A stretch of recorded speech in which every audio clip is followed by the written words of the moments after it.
இன்றைக்கி தமிழ்நாட்டு அரசியலே தலைகீழாக மாறியிருக்கு அப்படின்னு தான் சொல்லணும். இத்தனை வருஷமாக நாம் பார்த்துக்கிட்டு இருந்த திமுக vs அதிமுக அப்படிங்கிற அந்த பழைய கணக்கை இன்றைக்கி மொத்தமாக உடச்சி ஒரு புது கட்சி ஆட்சி அமைக்க போகுது.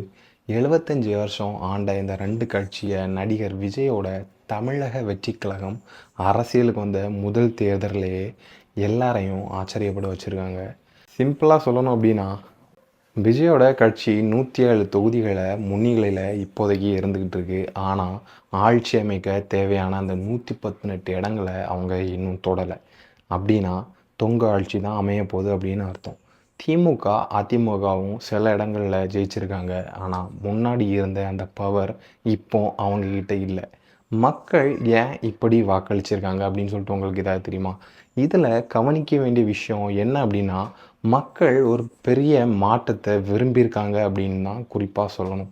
இந்த தடவை இளைஞர்கள் மொத்தமாக விஜய் பக்கமே நின்றுருக்காங்க.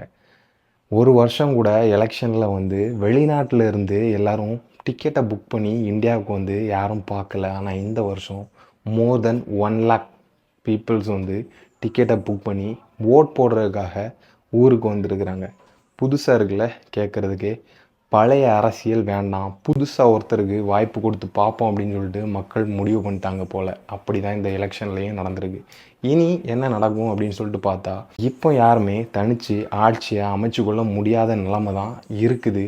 இதுதான் ஹங் அசம்பிளி அப்படின்னு சொல்லிட்டு சொல்லுவாங்க. இனிமே தான் உண்மையான ஆட்டமே ஆரம்பம். விஜய் மற்ற கட்சிகளோட ஆதரவை கோட்பாரா, இல்லை மற்றவங்க இவரை சப்போர்ட் பண்ணுவாங்களா அப்படின்னு ஒரு பெரிய விவாதமே போயிட்டுருக்கு. இது தமிழ்நாட்டு அரசியலில் ஒரு முக்கியமான டேர்னிங் பாயிண்ட். சுருக்கமாக சொல்லணும் அப்படின்னா, கோட்டைக்குள்ளே புது ஆளுங்க நுழைய போகிறாங்க. இது தமிழ்நாட்டுக்கு நல்ல விஷயமா இல்லையான்னு நம்ம பொறுத்திருந்து தான் பார்க்கணும். ஆனால் ஒன்று மட்டும் நிஜம், தமிழ்நாடு அரசியல் இனிமே முன்ன மாதிரி இருக்காது. உங்களோட தாட்ஸை கமெண்ட் செக்ஷனில் கமெண்ட் பண்ணுங்கள், நானும் தெரிஞ்சுக்கிறேன். தமிழ்நாடு அரசியல் இனி அடுத்த 5 வருஷத்துக்கு எந்த மாதிரி இருக்கும்? லாஸ்ட் 5 வருஷமாக டிஎம்கே ஆட்சி செஞ்சது மாதிரி இல்லாமல் புது ஒரு அரசியலை தமிழ்நாடு பார்க்க போகுதா, இல்லை அதை விட கேவலமான ஒரு அரசியலை டிவிக்கே பண்ண போகிறாங்களா அப்படின்னு சொல்லிட்டு உங்களோட தாட்ஸை கமெண்ட் செக்ஷனில் சொல்லுங்கள், நானும் தெரிஞ்சுக்கிறேன்.